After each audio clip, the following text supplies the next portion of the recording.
Just before the commencement of the weekly Federal Executive Council meeting, all eyes were on the Minister of Women Affairs, Senator Aisha Al-Hassan. This is not unconnected with a recent pronouncement that she remains totally loyal to former Vice President Atiku Abubakar.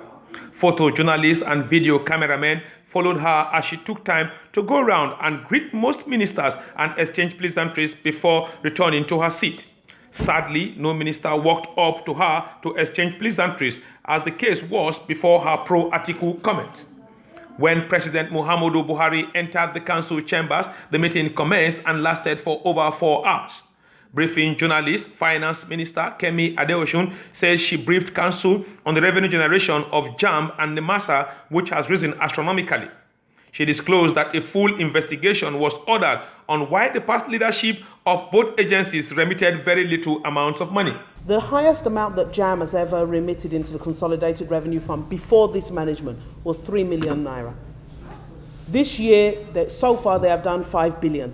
And the Minister of Education reported that they have an additional 3 billion that they're ready to remit, which will take this year's figure alone to 8 billion. I briefed the council on the progress made in certain agencies.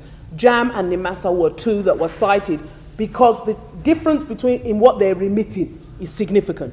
And the direction of council was, one, the past management of those agencies need to be looked at. But two, we need to continue focus on other agencies that are not yet in tune with our new reality. Minister of Budget and National Planning, Senator Udoma, says council discussed the National Bureau of Statistics report on the recession exit and agreed that much still needs to be done. We realize that the growth is very, very small.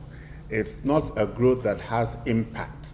It just shows us that we're in the right direction, but the growth is yet to have the kind of impact which we would like. Minister of Water Resources Alhaji Suleiman Adamu says council discussed on imminent flooding along the River Niger corridor due to excessive water in the Niger portion of the river. The levels of the River Niger in Niamey have risen considerably, and the country is on alert at the moment. So that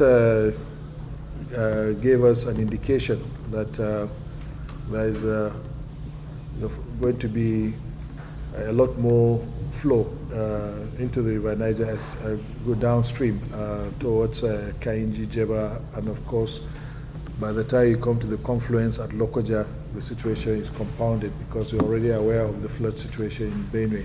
Finance Minister had earlier disclosed that council approved the membership of Nigeria in the African Trade Insurance Agency. This, she explained, would help boost African investors' confidence in the nation. With the directive of President MUHAMADU Buhari that NIMASA and JAMB be intensively investigated over non-remittance of funds over the years, one will not be wrong to conclude that the past heads of these agencies and some persons in retirement would likely be having sleepless nights. From the Aso Rock Presidential Villa, I'm IKHARO ATTAH, ITV News, Abuja.